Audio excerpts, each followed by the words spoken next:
Hello everybody, and thank you for attending my presentation. My name is Ruby and I'm a second year PhD student between the Computing and Biomaterials departments at Imperial College London as part of the AI for Health CDT. Today I'm going to talk to you about our project on the design of experiments for verifying biomolecular networks. Increasingly, biological mathematical models are being used to design systems for specific applications. In particular, we are focusing on the application of medical diagnoses that can be made based on the concentration of multiple molecules in the blood, which can be modelled as a logical expression. For example, when high concentrations of both molecule 1 and molecule 2 indicate the disease. We therefore are focusing on designed biomolecular networks that can be used to give logic gate-like readout dependent on input concentrations for the diagnosis of disease. Similar biochemical networks can also be used for many applications, including biosensors, targeted drug delivery, and tunable genetic circuits. Due to discrepancies between the predictions of the mathematical models and the biological reality, each network needs to be experimentally validated before use to ensure the real-world system exhibits the desired response. However, the experiments needed for this validation are expensive and time-consuming, and many are needed to explore the input domain fully. For these networks, given the theoretical response predicted by computer simulations, which use mathematical models, we want to be able to classify the networks into valid or invalid based on if the real-world response matches the theoretical predictions. We define a valid network as one where the discrepancy between the real-world experiments and the theoretical response isn't too large, and an invalid network is the inverse. The threshold of what level of discrepancy is deemed acceptable is set by a domain expert according to the application. Note, we are interested in the average discrepancy across the entire surface. Previously, similar networks have been validated by running experiments at predetermined sets of input points that were deemed important for the application by the experimenter. However, using predetermined points fails to maximize the information gained from each experiment and requires knowledge of how many points are needed. Instead, we want to use an intelligent design of experiment strategy that uses information from previous experiments to decide where to sample next. This leads me on to our research question. How can we minimize the number of experiments needed to validate or invalidate a designed response surface? This is useful for a number of reasons. Firstly, it's useful in situations where we have a single network and we want to verify if the theoretical surface correctly predicts the behavior of the real surface. Secondly, there are often many potential networks that give a desired output, and this method can be used for comparing each to an ideal surface and selecting the best one for the application. To do this, we used a Bayesian design of experiments approach. This is an iterative process that involves running any initial experiments and creating a probabilistic model. The stopping criterion is then applied that decides if the network should be accepted or rejected, or if more experiments are required. If we don't terminate the process, the next step is to apply a design criterion which selects the next experiments to run. New data is then collected and the process repeated. For our method, we were inspired by the surrogate modelling literature to model the discrepancy between the experimental data and the design surface with the aim of learning the discrepancy surface.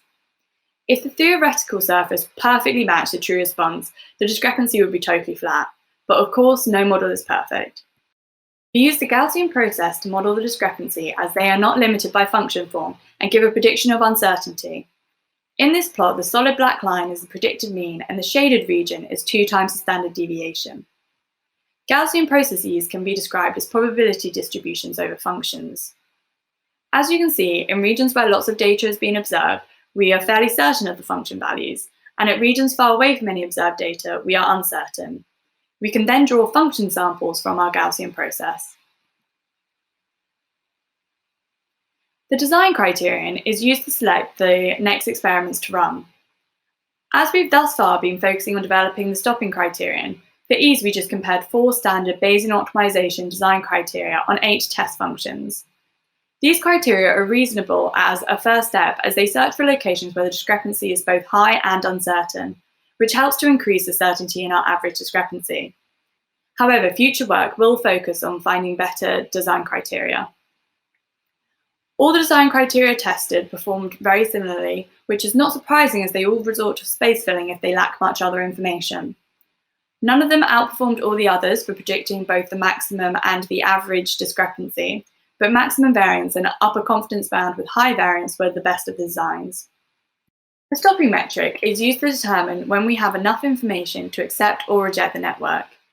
For the problem we were addressing, we were interested in the discrepancy across the entire surface. Therefore, the stopping metric used needed to give us information about the average discrepancy across the surface, as well as our uncertainty in the prediction. For this, we developed a stopping metric specifically for this problem that takes random function samples of our discrepancy Gaussian process and calculates the root mean squared errors of each to get a distribution of root mean squared errors. This distribution gives us the uncertainty in our prediction. We then calculated the probability that the true root mean squared error value lies below the threshold set by the domain expert. If this probability is more than a predetermined amount, we accept the network, and if it is less than another predetermined amount, P reject, then the network is rejected. And if it is in between the two, we continue with the algorithm. This stopping criterion has two key hyperparameters: the minimum number of experiments required before termination of the algorithm is allowed, and the certainty needed to be reached before accepting or rejecting the network. To test these hyperparameters, we ran tests on 12 simulated networks, repeated 10 times on each network due to the quasi-random nature of the design criteria, and compared each one to its ideal. The first hyperparameter we explored was the minimum number of experiments. These plots show the sensitivity and specificity for different minimum number of experiments, marked by the numbers next to the crosses. From left to right, the plots require more certainty before a network is accepted or rejected. These results show that there is a trade-off between the minimum number of experiments and the number of false acceptances and rejections made by the algorithm. This is because for larger minimum number of experiments, the algorithm has seen more data points, so has more information on what the discrepancy surface looks like. We selected 8 as the optimal minimum number of experiments, as the improvement in sensitivity and specificity is small after this. For 8 minimum number of experiments, we then explored the effect of changing the certainty we wish to have before accepting or rejecting the model. These histograms show the number of experiments run before a network is accepted or rejected and the type of termination, with the level of certainty before termination increasing from left to right. The types of termination are true acceptance, true rejection, false acceptance, and false rejection. These show this design of experiment strategy can reach a decision in a few number of steps, and more certainty yields better results, but more experiments are needed. In summary, I presented a method for determining if a network should be accepted or rejected, using a sequential design of experiments method. We have designed a stopping metric to give a measure of discrepancy across the entire surface, and demonstrated this method on designed biomolecular networks. In future work, we would like to improve the acquisition function by drawing on the Bayesian quadrature literature, eliminate the need for minimum number of experiments metric by integrating over the hyperparameters, and also to apply this method to other problems and real-world data. If you have an application you think this technique could be useful for, please do not hesitate to reach out. Thank you for your attention, and thank you to my supervisors, Ruth and Molly, and my assistant supervisors, Mark and John. And thank you to the AI for Health CDT for your help.